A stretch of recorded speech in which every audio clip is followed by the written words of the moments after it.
ঢাকা আর্টকে কেন্দ্র করে আমরা 8টি ইশতেহার দিয়েছি। 8 সংখ্যাটা মিলিয়ে রেখেছি। আমরা আবার যদি সামারি করি, আমরা প্রথমে রেখেছি শহীদ ওসমান হাদি ভাইয়ের হত্যার বিচার, 2 নম্বর চাঁদাবাজি মাদক ও সন্ত্রাসমুক্ত নিরাপদ ঢাকা, 3 নম্বর সর্বজনীন স্বাস্থ্য ব্যবস্থা, 4 নম্বর বৈষম্যহীন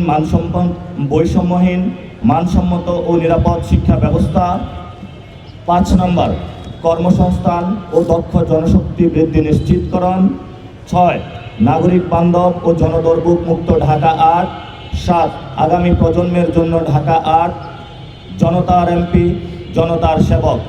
আপনারা জানেন যে এখানে আমাদের 5টি থানা রয়েছে। গতকালকে আমার যে গাড়ি নিয়ে আমি গুলিস্তানে একটু প্রোগ্রাম করতে গিয়েছিলাম গণসংযোগ, সেখানে আমি গাড়ির পার্টসগুলো ছিনতাইকারীরা নিয়ে গিয়েছে। আপনারাও হর হামেশা এমন দেখেন যে আপনারা গুলিস্তানে গিয়েছেন, পকেটের মানিব্যাগের ছিনতাই করার কারণে মোবাইল আর মানিব্যাগ খুঁজে পান না।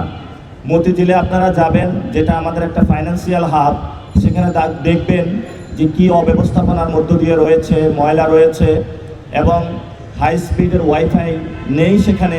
যারা চাকরিজীবীরা রয়েছেন তারা অসংখ্য মানুষ রয়েছেন যে যারা প্রতিনিয়ত জব করেন কিন্তু একটি সুস্থ সুন্দর ঢাকা চান, ফাইন্যান্সিয়াল সার্ভিস আমাদেরকে উপহার দিতে চান। সেই ব্যবস্থা থেকে তারা মুক্তির জন্য বর্জ্য ব্যবস্থাপনা, পার্ক স্থাপন এবং ওয়াইফাই স্থাপন থেকে অনেকগুলো প্রস্তাবনা আমাদেরকে দিয়েছেন। এদিকে শাহজাহানপুর রমনাতে অনেকগুলো বসত বাড়ি রয়েছে, এই সেগুন বাগিচায় অনেকগুলো ফ্ল্যাট রয়েছে, অ্যাপার্টমেন্ট বিল্ডিং রয়েছে, যেখানে গ্যাস, বিদ্যুৎ, পানির সমস্যা। ওইদিকে ঢাকা মেডিকেল রয়েছে, বুয়েট রয়েছে, পিজি রয়েছে, বারডেম রয়েছে এবং এখানে বিকারুন্নেসা আইডিয়াল কলেজ থেকে অনেকগুলো প্রতিষ্ঠান রয়েছে, যেগুলো শিক্ষার্থীদের মানসম্মত শিক্ষা ব্যবস্থা নিশ্চিতকরণ, আবাসিক ব্যবস্থা নিশ্চিতকরণ, খাদ্য নিশ্চিতকরণ থেকে পুরো সামগ্রিক ব্যবস্থা মিলিয়েই কিন্তু আমরা ঢাকা আর্টের আজকের ইশতেহার ঘোষণা করেছি। এখন আমরা প্রশ্নোত্তর সেশনে চলে যাব। ইনশাআল্লাহ আমাদের আগামীর জায়গাগুলো থেকে কোনো বিরোধী রাজনীতি নয়।